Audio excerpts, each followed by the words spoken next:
Hi, this is Brandon with Lean on Him Consulting, and welcome to another installment of our brand analysis series. Today, let's talk about understanding the four levels of professional development.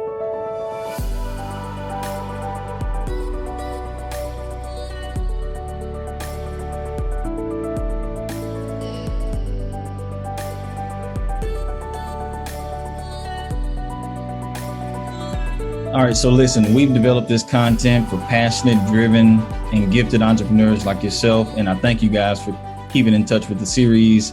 For those that have been following, listen, we already know you're going to become successful and you're going to figure this thing out. We already know you're well on that path.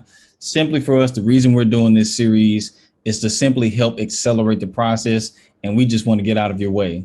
All right, so let's dive right into it. Understanding the four levels of professional development. What is that? Well, I will admit this is a proprietary concept that I'm sharing with you guys since you are subscribers to the channel, that I've studied and noticed in the field. And I want to run through these. And so the first one is understanding the four levels of professional development. The first concept is called generalization. Generalization.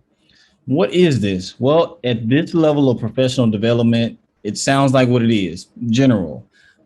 This is a person in a business context or a social setting. They know enough to appear credible in a social networking setting. Let's just stick with one general theme or industry to use for this example, for this particular training. Let's just say you're learning graphic design for the first time. And you, as I've had some clients say this from over the years, they learn the entry level software. In this case, these days, in a day and age, the one that's more popular is Canva. Obviously, that's going to change over the years. But for now, this is the current one. They say, well, you know what? I learned Canva over the weekend. Hey, good for you.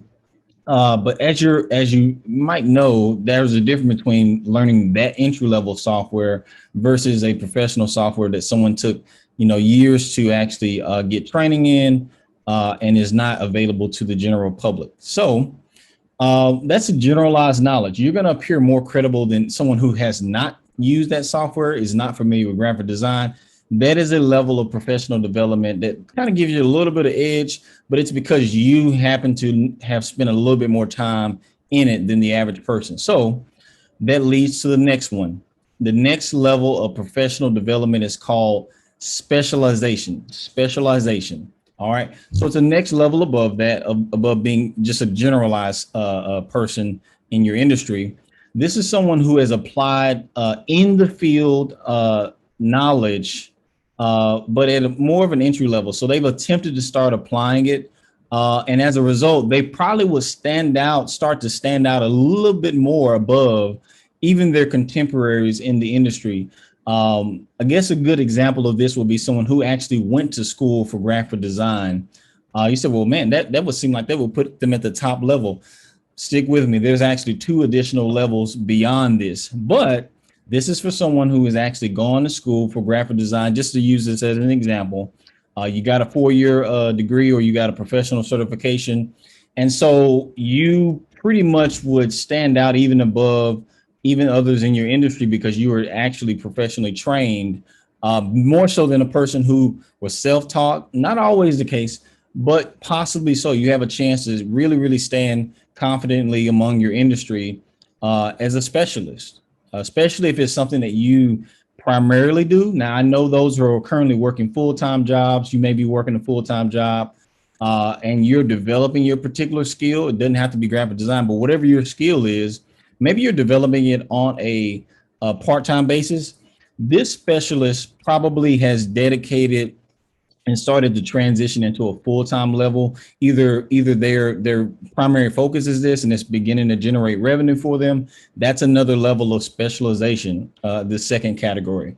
So that leads to the third category, because there's more, there's two more. The third category is what I call nuance. Nuance. So what's all these fancy terms? Just stick with me. I'm just giving teaching categories just so you can see the level of detail, so to speak. But the third category is nuance. What this simply means is at this level of professional development, You have more of an acute awareness of your industry's gaps and functionality. So, sticking with the example of graphic design, this is someone who has spent a much more intense level of in the field interaction with the market, meaning clients, um, different interactions with other people in the industry as well, and they begin to study it at a closer level, and they can actually assess things in much more detail. Um, as a result, they become much more proficient with diagnosing client needs and treating them and relatively quickly. You know, if you're at this level, you typically will find yourself sticking with graphic design. If I were to look at graphic design, I'll just use me for an example because this is one of my industries that I spent some time in.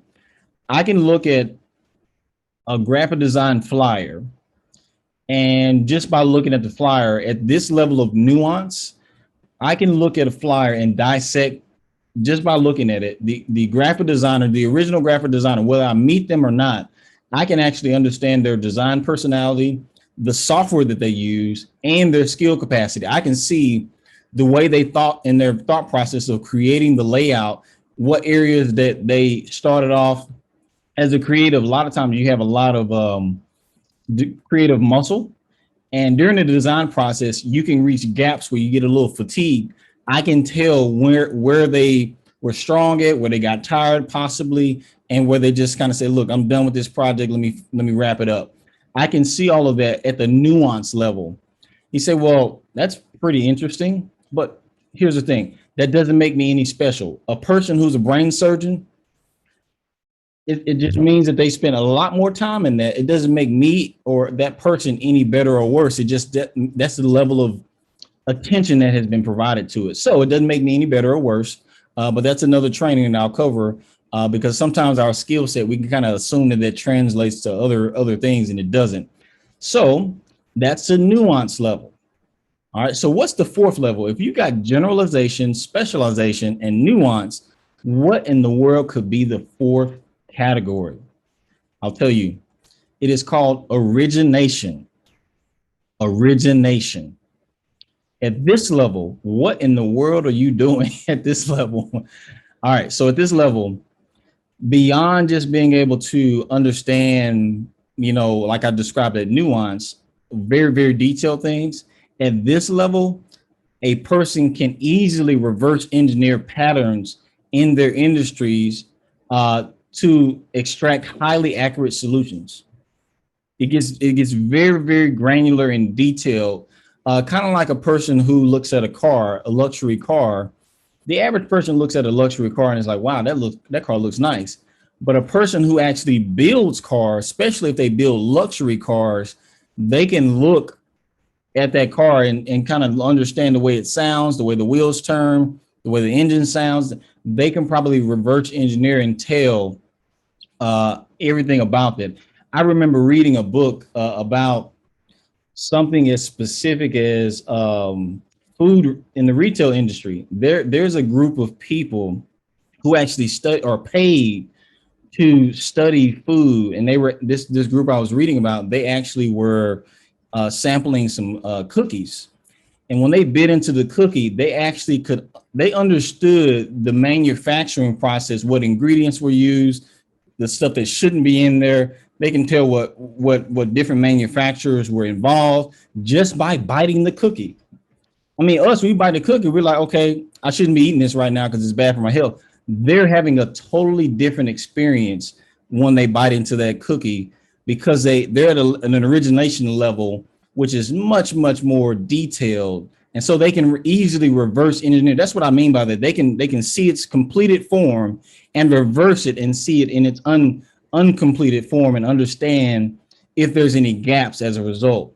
And so because of that, they developed seemingly to what would seem to be to them very simple processes that solve profound, sometimes lingering challenges in their industries.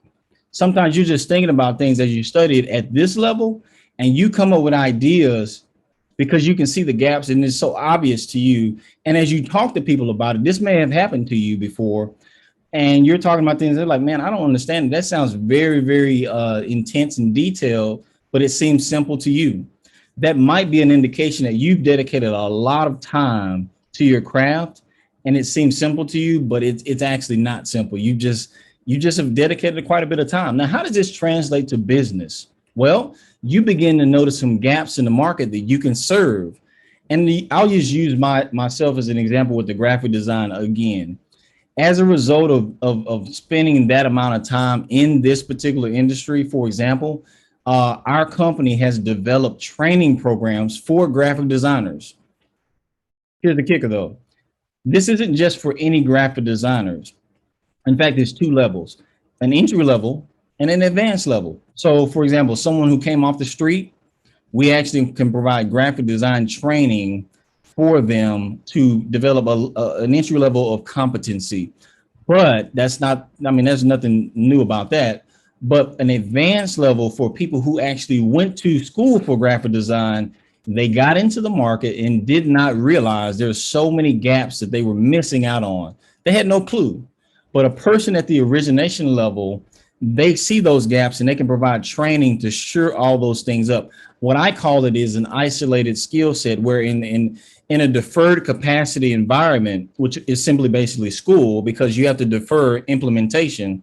Because you're in school, you get some chance to apply it, but you really don't get a chance to fully apply it in a high production pressure setting until after you graduated, unless you take an internship.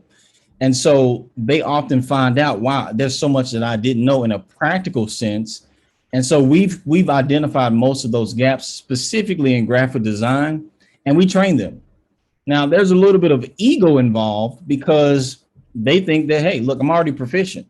But if you've ever worked out, it's just like if you work out on the left side of your body, and if you always turn to your left, you're like, man, that looks impressive. You worked out, you look strong, but if you turn to the right, then it's like, what happened? What happened there?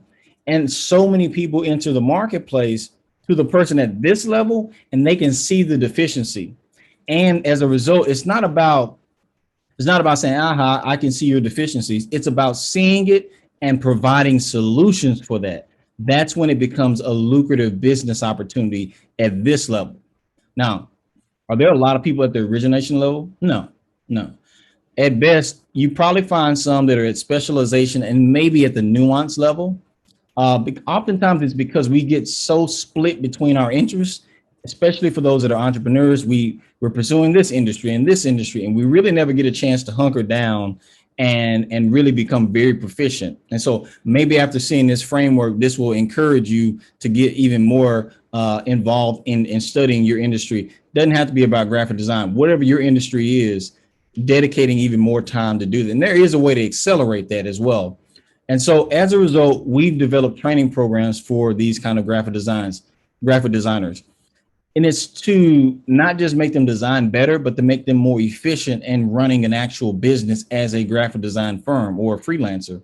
And so not only that, at the origination stage, you tend to begin to notice any other complementary skills that you bring to the table that further strengthen your core skill. So for example, graphic design.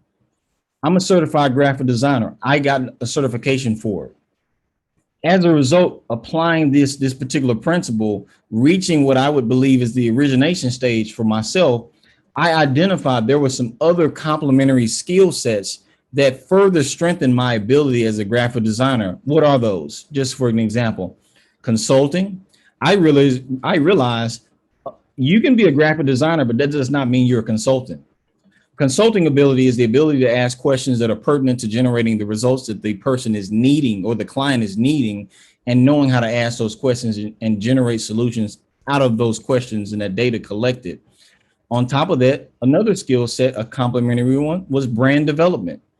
I didn't realize it, but a lot of people, that's a specialized skill. Being able to understand brand development.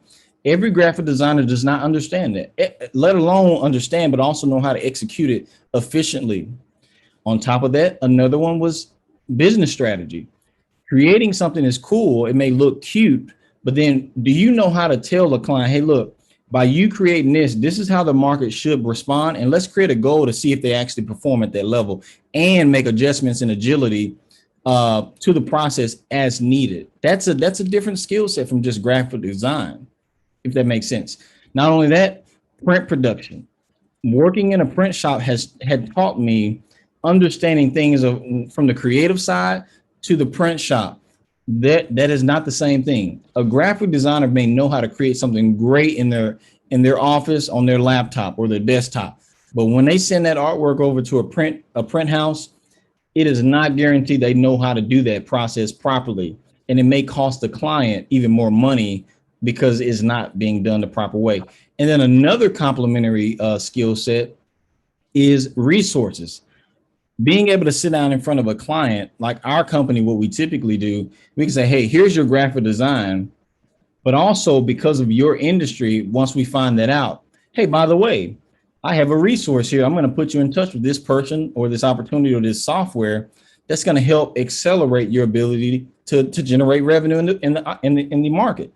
And so that's an extremely valuable component, other than just saying, hey, I'm a graphic designer. Honestly, I don't care if my graphic design looks better than the next person. It's all about accuracy and delivering the results. And at this level of origination, you begin to create programs and things that didn't exist before. That's the idea of origination. All right. And so with that, as a final thought, I want to encourage you, if you're in business and you want to learn how to maximize and elevate your skills in your industry, I would encourage you, visit our website to book a session with us. We'd love to spend some time with you. Visit the link in the description below for instructions. And remember, when you grow, your business grows.